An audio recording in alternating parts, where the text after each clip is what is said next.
What's going on, my good people? Mike Hidalgo here. Thank you for joining us on another FCP Euro DIY.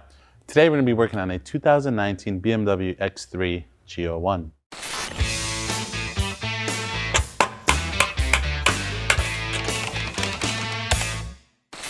Today on the X3 behind me, we're going to be covering how to replace your front brakes. This will be applicable to all your G01 X3s without the M Performance brakes. In front of us, we have one of the many kits available on fcpo.com. This kit happens to include genuine rotors with some ATE pads. It also includes all the hardware needed to do this DIY. ATE includes the caliper bolts, which have new thread locker on them. You should replace those every time. If you're not, at least apply a little bit of thread locker to them.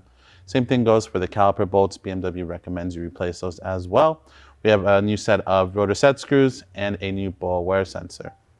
Now the unit behind us has about 55,000 miles, which is pretty on par for the 40 to 60,000 mile range you'll see out of your pads and rotors. However, I believe the vehicle has been pad slapped before it was sold as a pre-owned vehicle, so the rotors are way more worn down than the pads. Something you can do yourself at home is take a look at your brakes. Your light may not be on. Perhaps you feel a little bit of pulsating. That can mean that the brake disc itself is a little bit warped. Take a look at the inside and outside of the surface of the rotor. If you have a lip developing, then your rotors are pretty worn down. Anything less than 2 millimeters left the pad, you want to go ahead and replace. There are special gauges out there if you want to use those to measure your life of your pad before you consider doing brakes. And the most obvious is you have a brake light warning on the dash. Car screaming at you, telling you, hey, I need new brakes. So just keep all those things in mind before you get underneath the hood of your car. But before we get started on that, let's take a look at some of the tools we're going to need for this DIY. For this job, you're going to need a torque wrench, something that can handle 10 Newton meters all the way to 140 Newton meters. We have two torque wrenches, both a 1/2-inch drive and 3/8 drive. To complement those, we have the same for ratchets, 1/2-inch drive and 3/8 drive. Small flathead screwdriver is always handy. We have a caliper hanger hook. If you don't have one of those, use a bungee cord, zip ties, a coat hanger, anything to keep the caliper from hanging from the soft line. You don't want to hurt that, so anything that works, it'll be good. We have a thin wrench. This will be handy when removing the caliper bolts.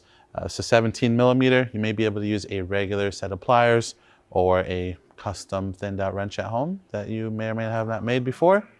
We have a piston compressing tool. This is CTA 1465. This is good for single piston calipers and comes in pretty handy. We also have a 17 millimeter socket for our lug bolts, a 13 millimeter socket, a 6 millimeter hex, and an E16 torque socket. Some nice things to have are electric tools to make the job go a little bit faster. Brake clean is always handy whenever doing any brake job. We have a small Sharpie, and then if we come across anything else while we're doing the DIY, maybe a metal scrub brush for the calipers if they're rusty, or the hubs, any of that good stuff, we'll throw it in as we're going through the video. But with that, let's go ahead and get started on this DIY. Before we get started on the brake job, this applies to any car you're working on. The first thing you want to do is be mindful of how much fluid is in the reservoir. Oftentimes, as your brakes wear down, sometimes they may even trigger a low brake fluid light. Someone may have topped it off. Now the system has more fluid in it than technically it should, meaning when you compress the pistons, then you can overpressurize the reservoir up top, sometimes causing a leak. So again, just be mindful of that. And this car is fairly new, but it was pad slapped before it left the dealership the second time around. So I'm going to keep an eye on it. To get to the brake fluid reservoir on the X3, there's a panel here in the cowl. You simply twist the little tab up front. It has a lock and unlock engraved into it. So you twist it to the unlocked position, 90-degree turn, and then you can pull the cover up. Go ahead and set it to the side. And then down here below, you can see our reservoir. Now our fluid level is good. It's basically at the max line. So you can see a min line on the side of the ATE unit, and then they're using the split, the line right above the split as your max line. So if we need to, we can pull some fluid out using a syringe or a traction tool. The other thing you can do is break the bleeders at the calipers and force the fluid out that way. This car has fairly new fluid, so I'm not worried about pushing the fluid back in, but that is an alternative. So with that, let's go ahead and get started on this DIY. All right, my good people, we are over at the X3. Today we're going to be focusing on the driver's side. The steps are going to be identical for both sides of the vehicle. However, the driver's side is equipped with the brake pad wear sensor, which is why we're showing you that one. We have 5 17mm lug bolts to remove. If you don't have an impact gun, I suggest you break these lug bolts free with the car on the ground. Then you can jack it up safely, get your jack stand underneath, and then remove them the rest of the way. Today we're just going to zap them off, so let's get started. 17mm lug bolt.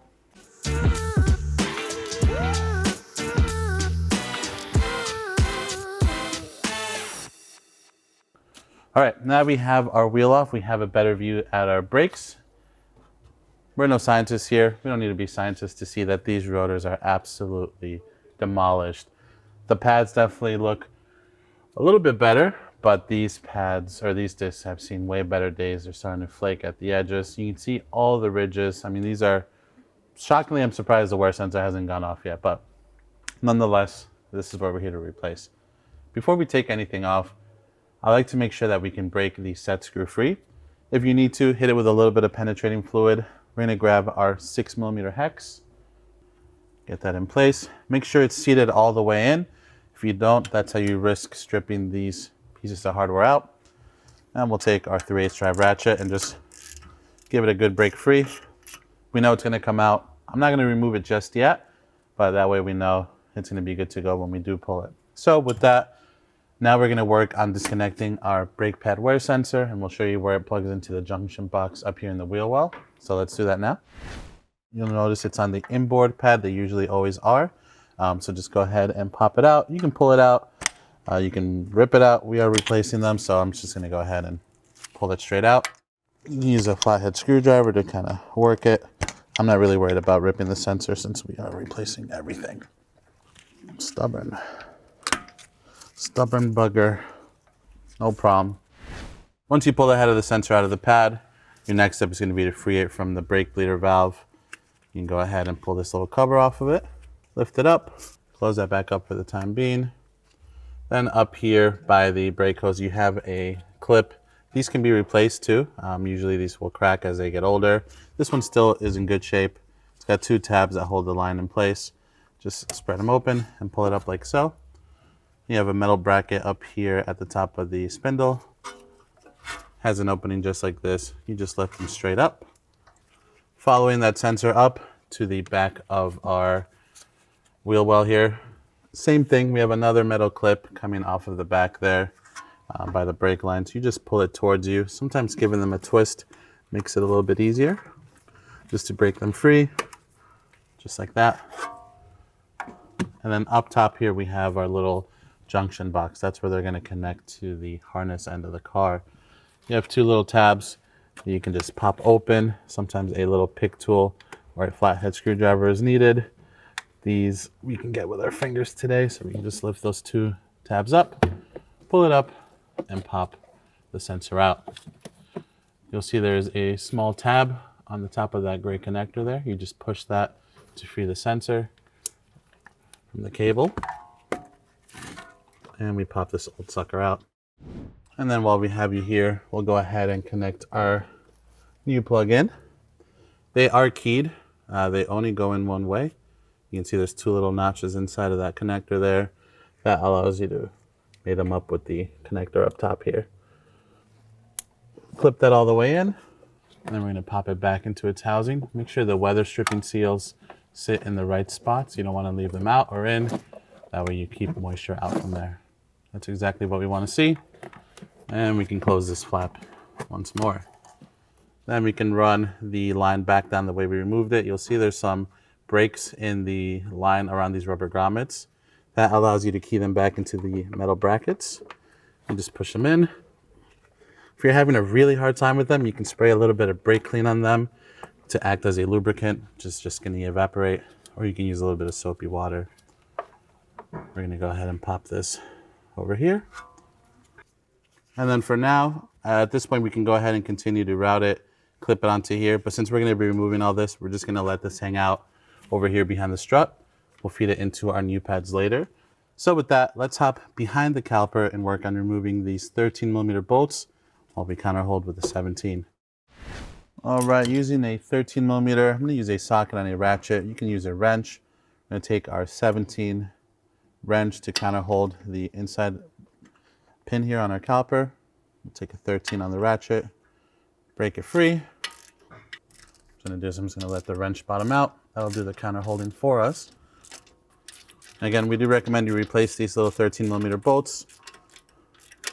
BMW or Ate includes new ones in their hardware with the brake pads, but not all manufacturers include them. So if you're not replacing them, be sure to clean up the threads really well and reapply some thread locker to them.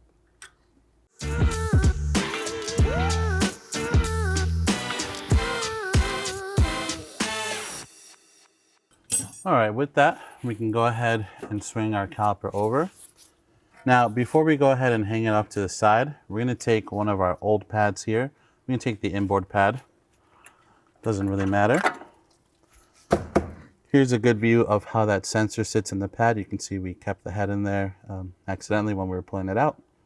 Just gives you an idea of how that looks. We're gonna set the pad into our caliper, hang it there just like that.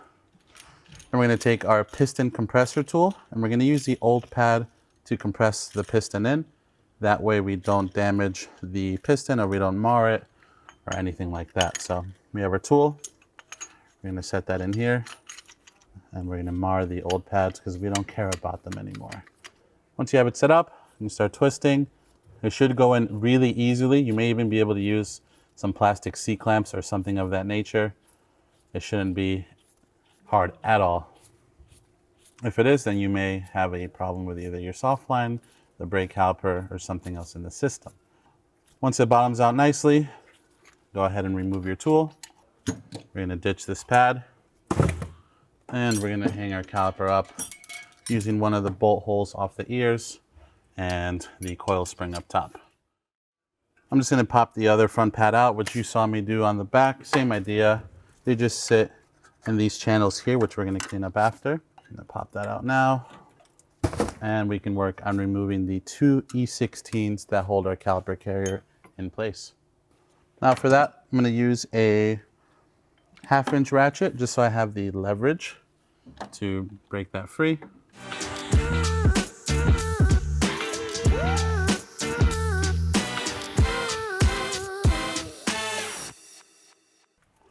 All right, with the hanger off, what we want to focus on cleaning is the channels here that the pads sit on. Want to make sure we clean these channels here, so you can use a wire brush, you can use a attachment on a drill, your flathead screwdriver, whatever it is. Just make sure these are nice and clean before you reinstall the bracket. Finally, we can take these nasty brake discs off. Again, 6mm hex for the set screw. Make sure your bit is all the way in. You don't want to strip these out, because then drilling them out is such a pain in the butt. We're gonna go ahead and pull this disc off. We'll put this in our recycling bin. This hub's in pretty good shape. I'm just gonna wipe it down, hit it with a little bit of brake clean, and then we'll get ready to install our new disc.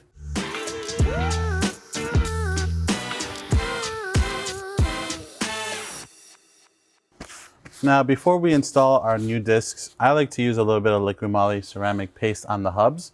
Now, while some disc manufacturers don't recommend it, like Zimmerman, for example, because they are zinc coated, we live in New England. The reality is that these will rust eventually, and anything that we apply now will make them coming off easier next time you do this job. So a little bit of paste around the lip where it sits and the surface here. I like to do a little bit in the seat where the set screw sits too. Oftentimes those can rust in place, and then that is really a pain in the butt to get off.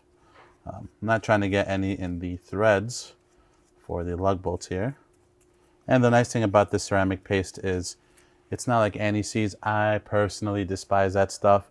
I look at it and I am literally covered in it. This stuff comes off, you can wipe it off. It's way more easy to work with, and it lasts a very long time. It's moisture proof, waterproof, all that good stuff. With these BMW rotors, similar to the Zimmerman rotors, they do come with a zinc coating on the surface of the disc.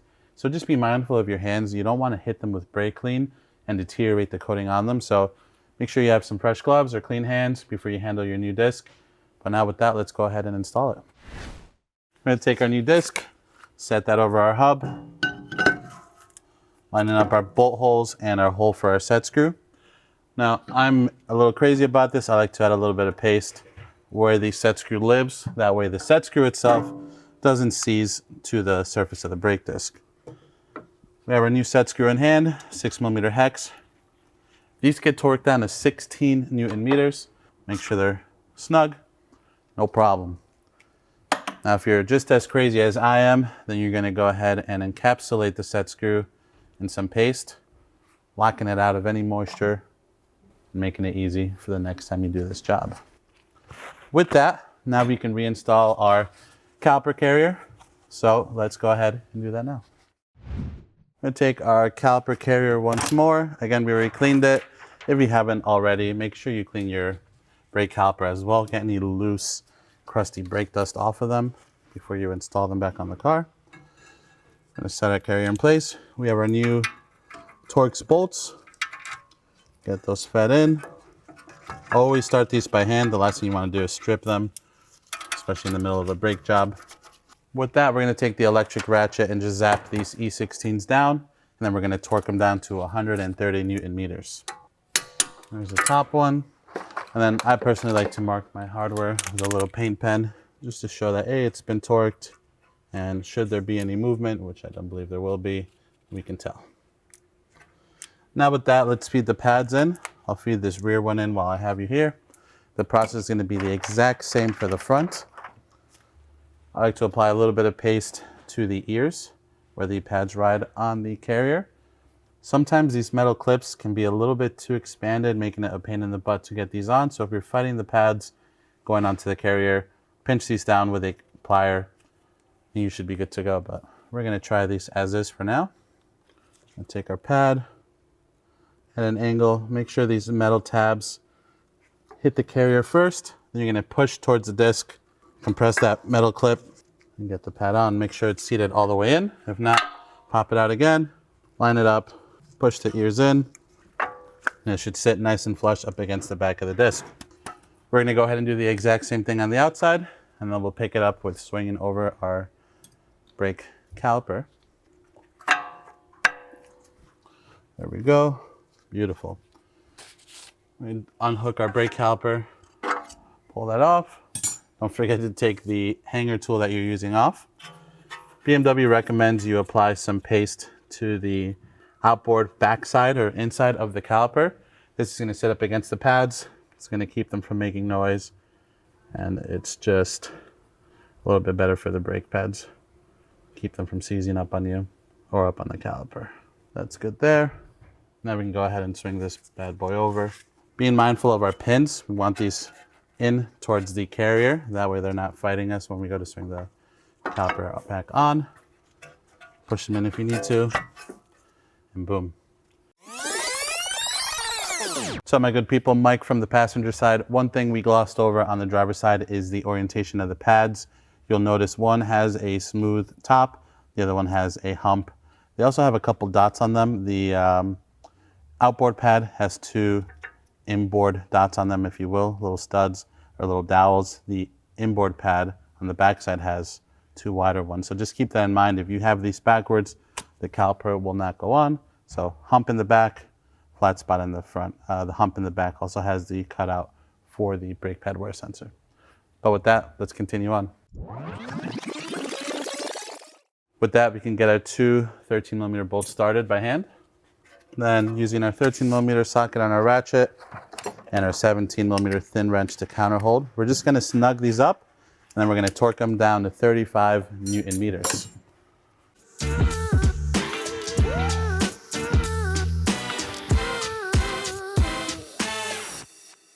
Still need the 17 to counter hold. Sometimes if you pinch them down enough, the inboard nut won't spin, but in this case it is. So we'll just counter hold, 35 at the bottom, 35 at the top. Here, you know the drill, my good people. We'll hit it with a little paint pen action here. It's just good insurance. And with that, we can go ahead and swing over our brake pad wear sensor once more. Pop our cap open here. And we can work on feeding it into the brake pad. And then we can key it into the last plastic clip. So let's go ahead and do that now. So taking a look at the brake pad wear sensor, you can see one side is a bit thicker than the other. The thicker side is going to face the disc. That's what has the little brakes in it that once the brake pad gets too low, will get worn down by the disc and trigger the light on the dash. We're going to go ahead and pop these into our inboard pad. just like so. You can take a better look here. It's going to clip in all the way. If you need to, you can go ahead and take a little flathead and just make sure it's seated all the way in. And now from there, we have to attach it to our clip coming off of the soft line here. There's two little tabs. Just push the cable through it. And we can lock it up over our bleeder valve cover. Pop that back on. And now with that, my good people, let's throw our wheel back on and wrap up this DIY. I like to apply a little bit of ceramic paste to the hub here where the wheel's gonna sit. I like to clean out the bore on the rim and make sure that everything's nice and clean, especially when we're applying fresh stuff. That way next time the wheel comes off, same thing, it's nice and easy to take off. So just go ahead and make your lives better for the future. We're gonna line our wheel up, get one of our 17mm lug bolts started by hand using the socket. You always wanna start all of these by hand. You don't wanna go in with the impact gun right away. So that's how you risk stripping the bolts, and then you can drive your car. All right, that one's in enough to hold the wheel. We'll get the other 4 started as well by hand.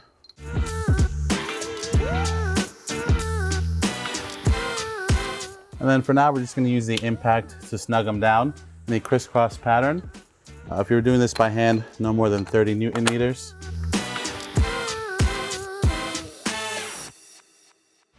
Now we're gonna go ahead and torque our lug bolts down to 140 Newton meters, making sure we tighten them down in a crisscross pattern. And with that, my good people, don't forget to check your brake fluid level, put your cover back on. Otherwise, that is gonna conclude this DIY for today. Overall, a really straightforward job on the G01 chassis. If you like this video, please be sure to give it a thumbs up. If you have any questions or comments on what we did today, or there's a specific job you wanna see us do on this chassis, leave it in the comment section below. And if you like this DIY and you wanna see more like them, please consider subscribing. We make new ones all the time. As always, thank you so much for watching. We'll catch you on the next one.